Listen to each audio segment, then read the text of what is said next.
午間新聞專輯，商業電台新聞及公共事務部製作。今日係9月26號星期五，呢一節午間新聞專輯由姚堅主持。今日嘅主要新聞有：本港樓價指數連續5個月持平或者上升，租金指數亦都升到歷嚟第2高嘅水平。詳細嘅新聞內容。本港8月樓價按月微升0.1%，已經連續5個月持平或者上升。有市場人士認為減息預期帶動，可望推升全年樓價。不過亦都有分析認為市場購買力傾斜新盤，預計二手樓樓價繼續受壓，全年樓價會係持平或者係下跌3%。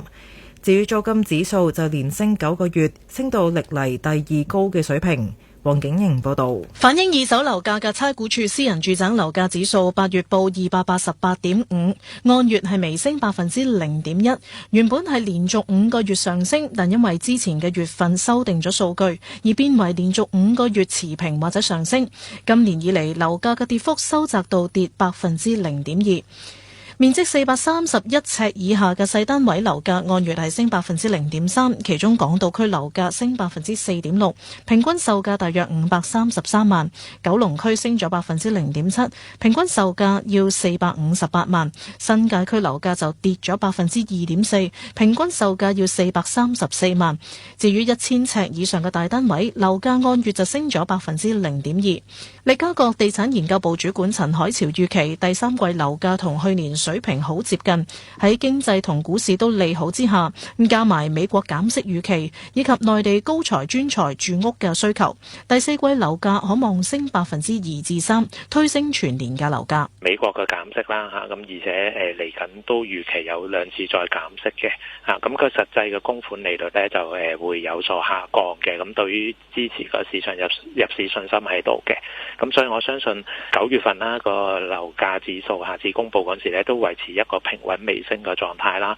可能都係升0.2%啦。照咁樣睇啦，第三季基本上嘅樓價咧就會同舊年叫做好接近嘅持平噶啦。咁第四季咧就我相信都係繼續睇好嘅樓市啦，整體經濟又好咗啦，股市又有個上升嘅動力啦。嘅升幅就集中喺第四季啦，全年就係升大約2至3%。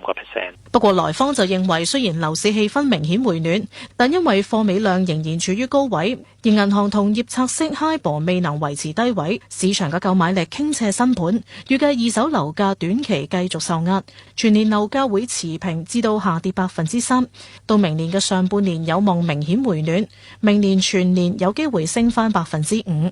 至於租金指數連升9個月，差估署嘅私人住宅租金指數8月按月係升咗1.1%，報198.7，創咗歷嚟嘅第2高水平，同2019年8月嘅最高峰只係相差0.7%。陳海潮話：租金越嚟越高，而樓價暫時未有明顯嘅升幅，相信會係轉租為買嘅誘因。商業電台記者黃景瑩報道。